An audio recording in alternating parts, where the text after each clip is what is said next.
हाँ भाई, एक बार पुनः आप लोगों को नमस्कार। हम सबद शक्तियों से संबंधित बात कर रहे थे और सबद शक्तियों से संबंधित बात करते हुए और हमने यहाँ तक पढ़ लिया था कि व्यंजना सबद शक्ति किसे कहते हैं, और व्यंजना सबद शक्ति में भी हमने पढ़ लिया था कि शाब्दी व्यंजना सबद शक्ति किसे कहते हैं। फिर हमने नीचे नोट लिखा, सलेश अलंकार के पदों में सदैव ही क्या होती है, शाब्दी व्यंजना सबद शक्ति होती है। अब व्यंजना सबद शक्ति का दूसरा भाग हम पढ़ रहे हैं और वो है बेटा आर्थी व्यंजना। आप अपनी अपनी कॉपी में लिखे आर्थी व्यंजना शब्द शक्ति।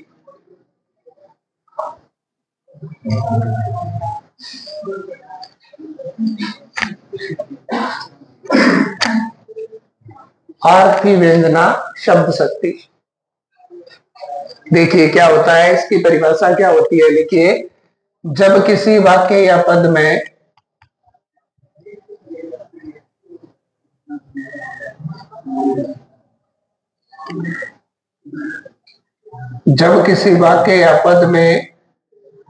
प्रयुक्त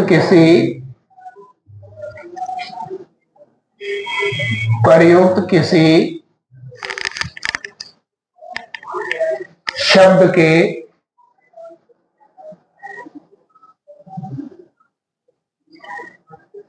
के अर्थ विशेष के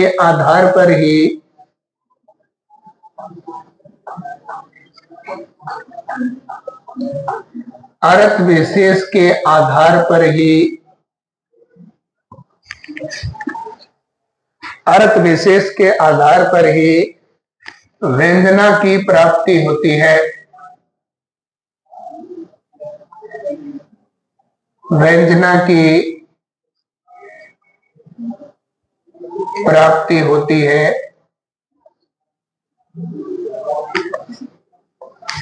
अर्थ विशेष के आधार पर ही व्यंजना की प्राप्ति होती है, अर्थात उस शब्द को हटाकर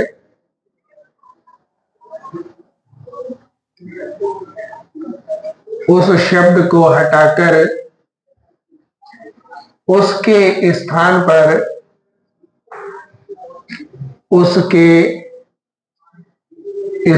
पर उसका अन्य कोई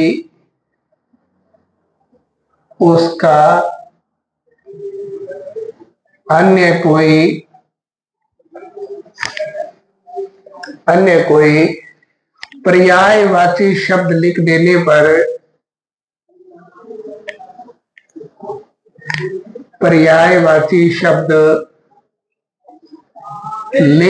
पर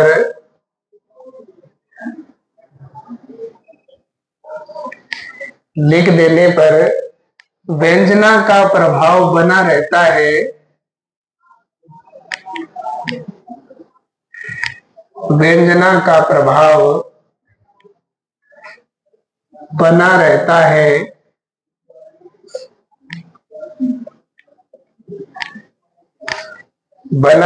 है, तो वहां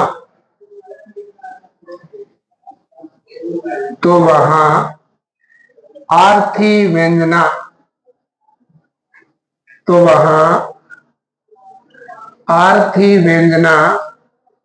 शब्द शक्ति मानी जाती है।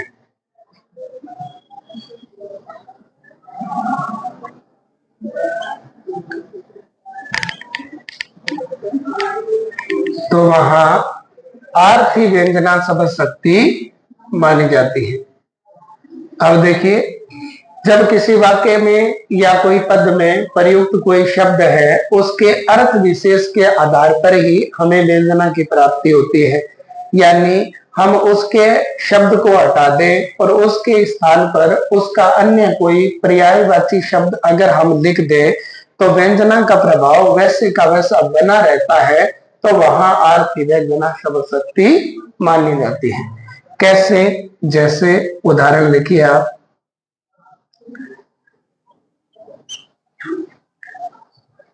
जैसे गोपियों के संदर्भ में एक प्रसंग आता है सूरदास जी ने बहुत सुंदर लिखा उसके विषय में।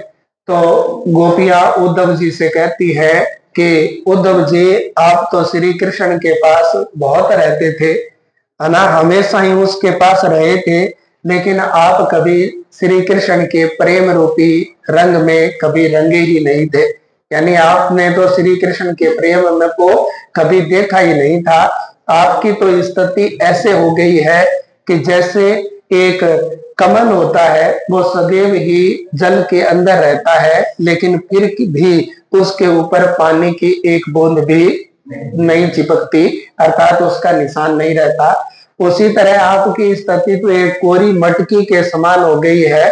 जिस तरह से एक कोरी मटकी जिसके तेल लगा हुआ हो और उसको अगर आप समुद्र में या नदी में डालते हैं तो उसके ऊपर भी एक बूंद भी नहीं चिपकती।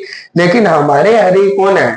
हमारे हरि तो ये है कि हमारे हरि हारिन की लकड़ी मन वच कर्म नंद नंदन सो दृढ़ उर यह करी पकड़ी जागत सोवत सपने सोतुक कान कान जकरी सुनते जोग लगत है ऐसो अली जो करुई ककरी सोई व्याधि हमी ले आए देखी सुनी न करी ये तो सूर तिने ले दी चेर जिनके मन चकरी। कि ये बात तो उन लोगों को बताइए जिनका मन एक जगह स्थिर नहीं है। तो उद्धव जी को गोपियां संबोधित करते हुए क्या कहते हैं, वो उदाहरण हम यहाँ लिख रहे हैं। पहला ही उदाहरण है, लिखे, उधो उधो भले लोग आगे के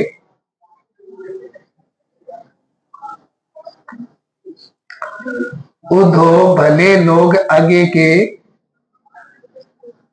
पर हित डोलन धाय।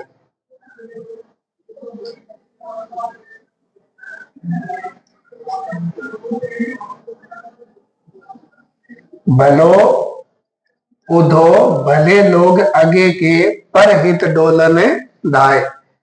इसमें इसका अर्थ ग्रहण करते हैं तो सूरदास जी के अनुसार तो ये अर्थ प्राप्त होता है कि उद्धव जी, गोपियां उद्धव जी से कहती हैं कि हे उद्धव जी, पुराने जमाने के लोग हैं वो बड़े भले होते थे, जो दूसरों के स्वार्थ के लिए दौड़े चले आते थे। ये तो इसका मुख्य अर्थ हुआ। और व्यंग्यार्थ यहाँ पर ये प्रकट हो रहा है कि उद्धव जी, आज आप जैसे लोग हो गए हैं जो हमें श्री कृष्ण की भक्ति को छोड़ करके और परम ब्रह्म की शक्ति में लगाना चाहते हैं या परम धर्म की उपासना करने के लिए बात करते हैं, तो हम अपने श्री कृष्ण को कैसे छोड़ दें। तो इसका सबसे पहले हम मुख्य अर्थ लिखेंगे। मुख्य अर्थ इसका क्या है?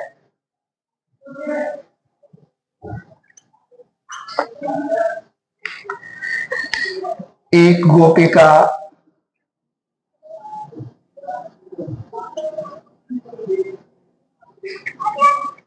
उद्धव जी से कहती है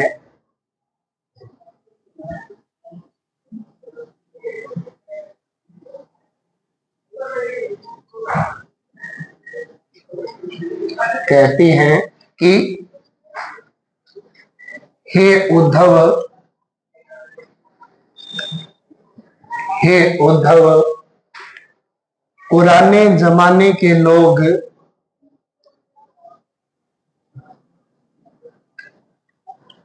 पुराने जमाने के लोग बड़े भले हुआ करते थे,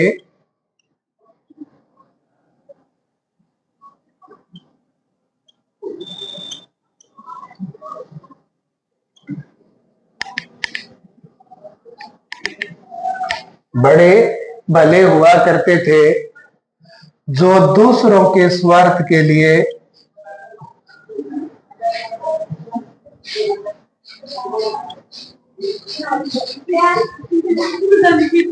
जो दूसरों के स्वार्थ के लिए दौड़े चले आते थे।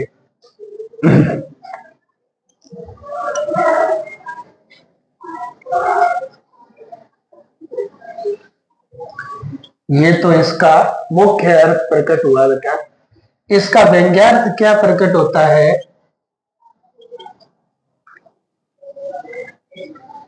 व्यंग्यार्थ प्रकट होता है, आज आप जैसे लोग हैं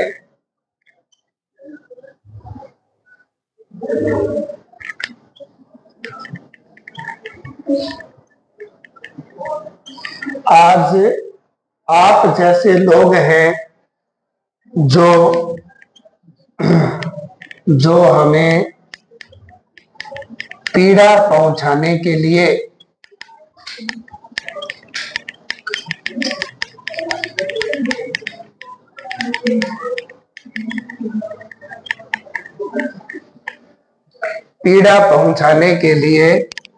दौड़े चले आते हैं।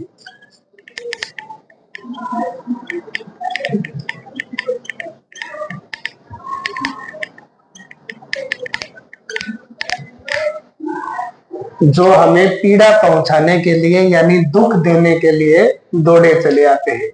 अब देखिए, इसमें पहले तो मुख्य अर्थ तो कुछ और प्रकट हो रहा है और व्यंग्य अर्थ कुछ और प्रकट हो रहा है। यानी ये गोपियां उद्धव जी से कहती हैं कि आज आप जैसे लोग हैं जो हमें पीड़ा पहुंचाने के लिए दौड़े चले आते हैं। लेकिन मुख्य अर्थ तो ये है कि पहले के जमाने के लोग बड़े भले होते थे जो दूसरों के स्वार्थ के लिए दौड़े चले आते थे। इसलिए इस पद में कौन सी व्यंजना समझ सकती है। अब इनमें से कोई शब्द आप हटा लो और उसका पर्यायवाची शब्द रख दो तो व्यंजना का प्रभाव वैसे का वैसा बना रहेगा, उसमें कोई परिवर्तन नहीं होगा। इसलिए यहाँ आर्थी व्यंजना समझ सकती मानी जाएगी।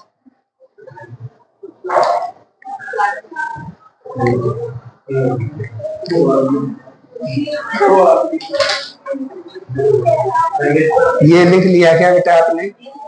चलिए मिटाओ इसको।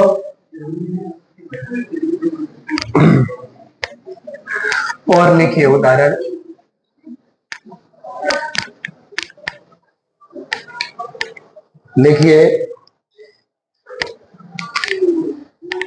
लिखिए दूसरा उदाहरण है, सिंधु तरयो, ठीक है बोली,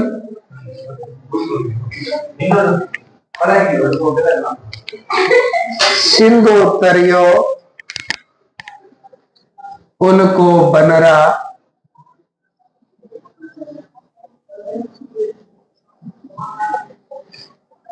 सिंधु तरयो उनका बनरा, तुम पे धनुरेख,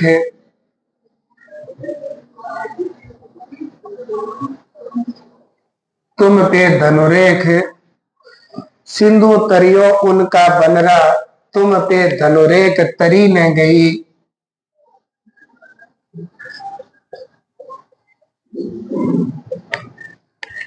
तरी न गई, बंजोही बांधत,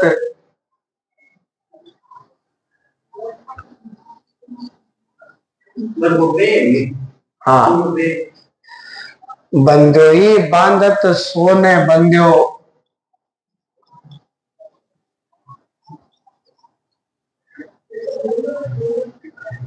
उन पे बांधी,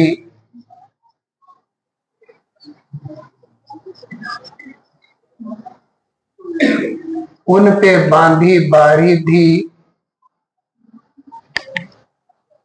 बांधोई बांधत सोने बंध्यो, उन पे बांधी बारी दी,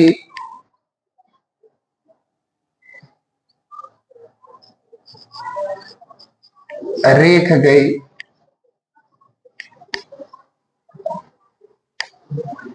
बारिदी कई बाट करी, ये लिख लिया, कई बाट करी, ये लिख लिया।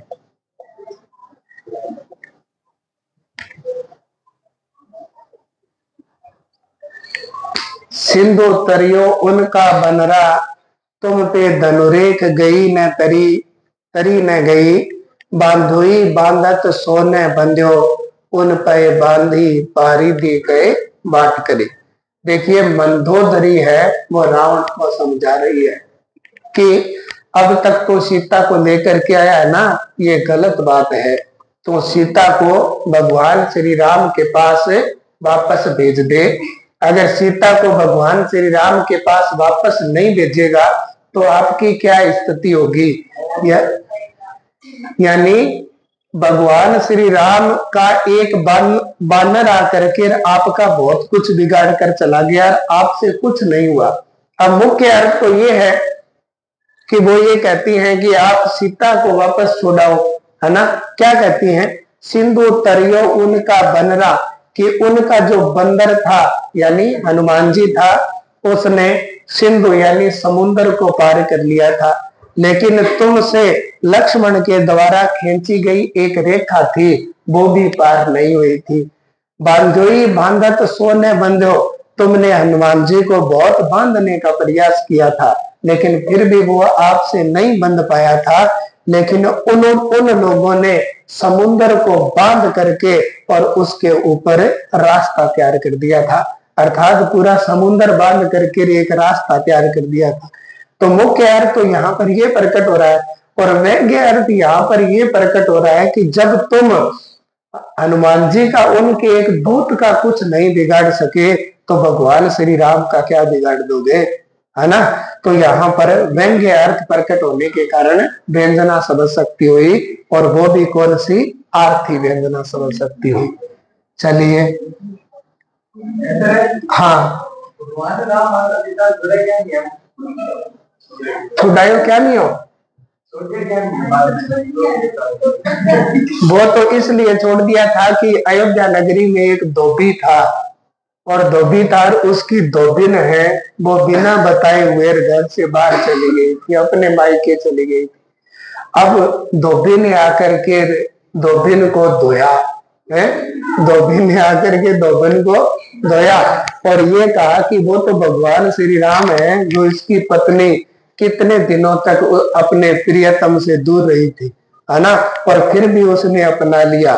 मैं भगवान श्री राम नहीं हूँ, है ना, मैं धोबी हूँ, इसलिए मैं बिना बताए हुए तो मेरे घर से बाहर चली गई, इसलिए मैं तुझे एक पल के लिए भी यहाँ रहने नहीं दूंगा, इसलिए निकाल दिया था, है ना।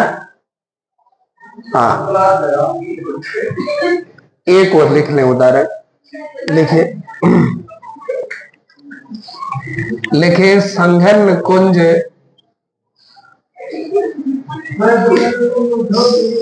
संघन कुंज छाया सुखद,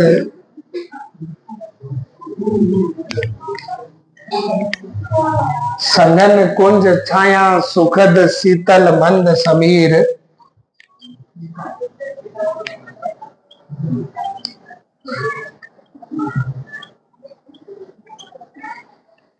संघन कुंज छाया सुखद शीतल मंद समीर, मन हवे जात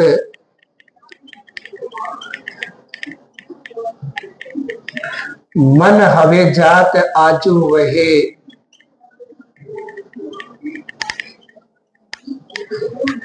वा जमुना के तीर,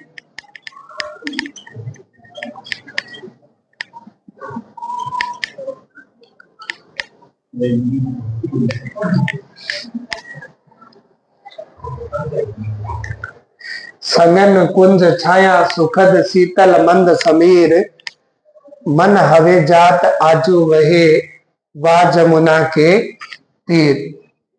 एक गोपिका दूसरी गोपिका से कह रही है, एक गोपी दूसरी गोपी से कह रही है, क्या कहती है, संगन कुंज जहां पर घने पेड़ पौधे हैं, छाया सुखद उनकी छाया सुख देने वाली है, शीतल मंद समीर वहां पर ठंडी हवा मंद मंद गति से बहती है, मन हवे जात आजू वहे, मेरा मन तो ये करता है कि आज मैं वहां चली जाऊं, वह जमुना के तीर, उस यमुना नदी के किनारे।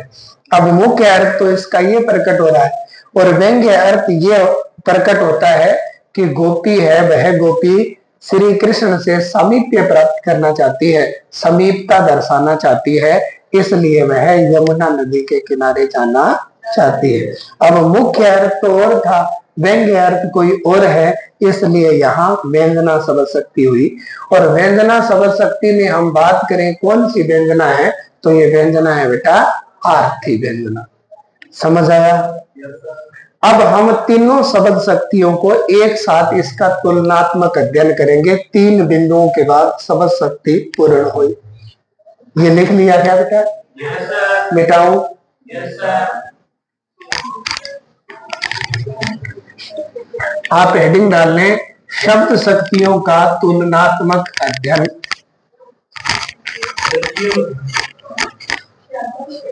शब्द शक्तियों का तुलनात्मक अध्ययन।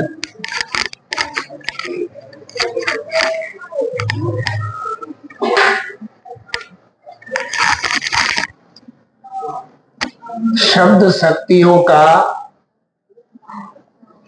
तुलनात्मक अध्ययन।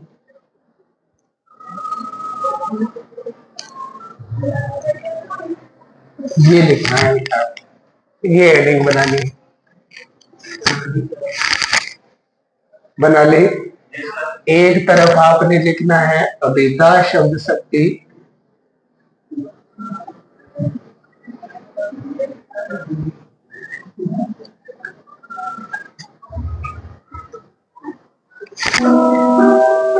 एक तरफ आपको लिखना है बेटा लक्षणा शब्द शक्ति,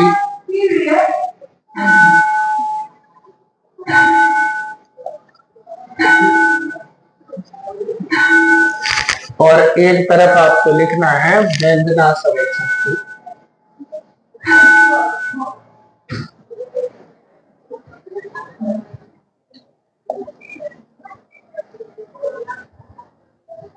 और क्लास होगी क्या किसी है? चलिए कंटिन्यू चलने दो। पॉइंट नंबर 1 लिखिए, इसमें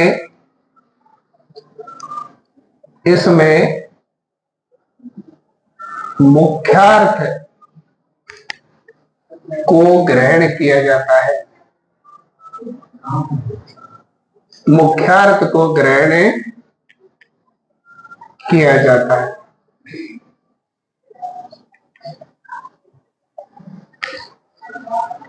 एक बात। दूसरी, लक्षणा शब्द शक्ति में लिखना है इसमें मुख्यार्थ को छोड़कर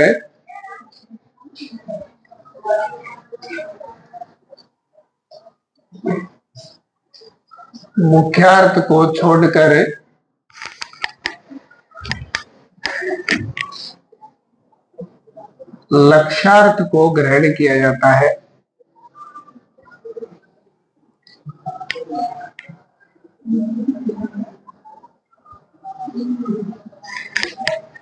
लक्ष्यार्थ को ग्रहण किया जाता है।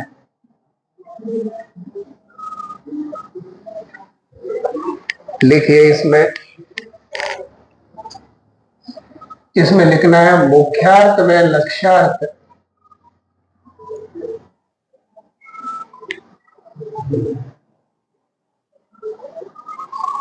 मुख्यार्थ व लक्ष्यार्थ दोनों को छोड़कर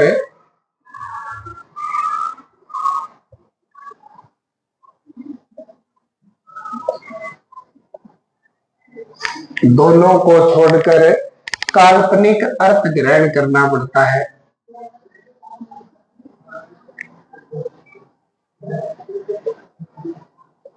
काल्पनिक अर्थ ग्रहण करना पड़ता है।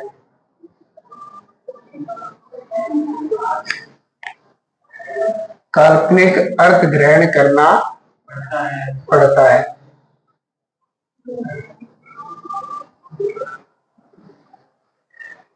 पॉइंट नंबर 2,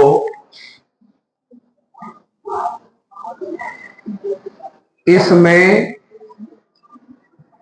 अर्थ निश्चित होता है।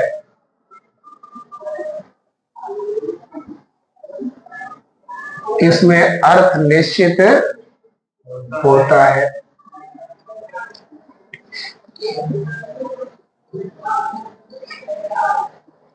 इसमें लिखना है इसमें अर्थ तो निश्चित नहीं होता,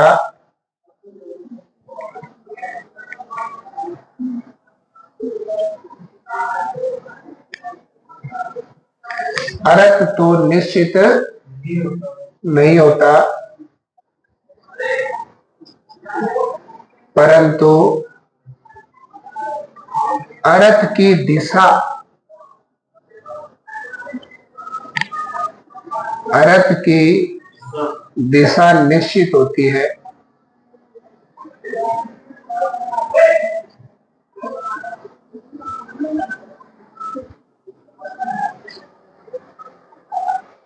आगे लिखें तीसरा, इसमें न तो अर्थ निश्चित होता है,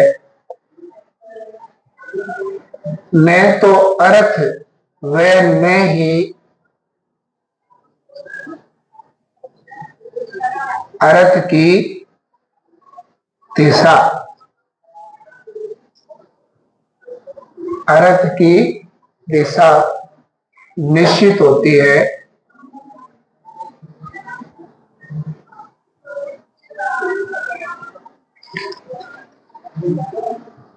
अपितु कल्पना के आधार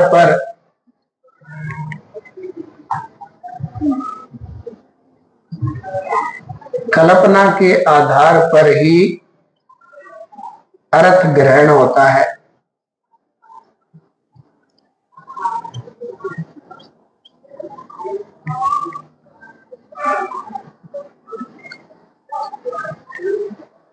कल्पना के आधार पर ही अर्थ ग्रहण होता है।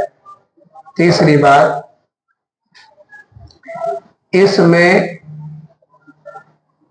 किसी अन्य शब्द शक्ति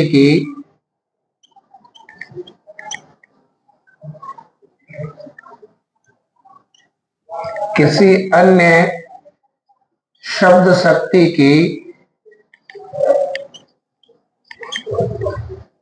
आवश्यकता नहीं पड़ती है।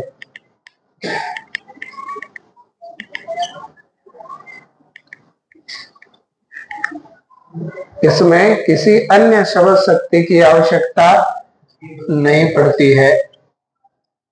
इसमें अभिधा शब्द शक्ति की आवश्यकता पड़ती है।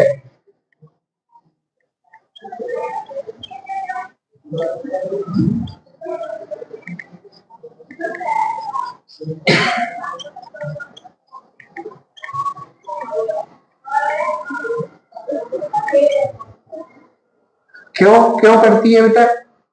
वो इसलिए क्योंकि पहले मुख्य अर्थ ग्रहण होता है, उसके बाद में लक्षणों के आधार पर अन्य अर्थ ग्रहण होता है। ये लिखे यहां, इसमें अभिधा व लक्षणा,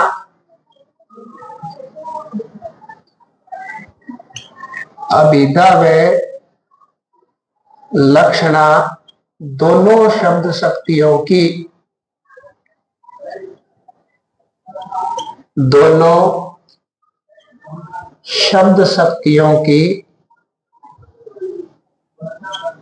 आवश्यकता पड़ती है।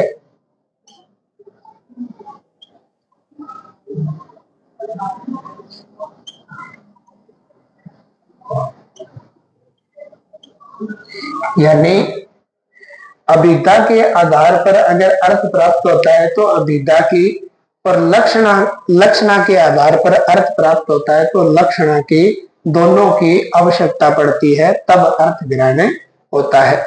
ऐसा प्रश्न आपसे पूछा जा सकता है, अभिधा और लक्षणा में अंतर बताओ, लक्षणा और व्यंजना में अंतर बताओ, व्यंजना या अभिधा में अंतर बताओ। तो ये 3 अंतर आपके सामने लिखे हुए हैं। ठीक है, शब्द शक्ति से संबंधित टॉपिक हुआ तो वो हुआ हमारा पूरा, है ना। धन्यवाद।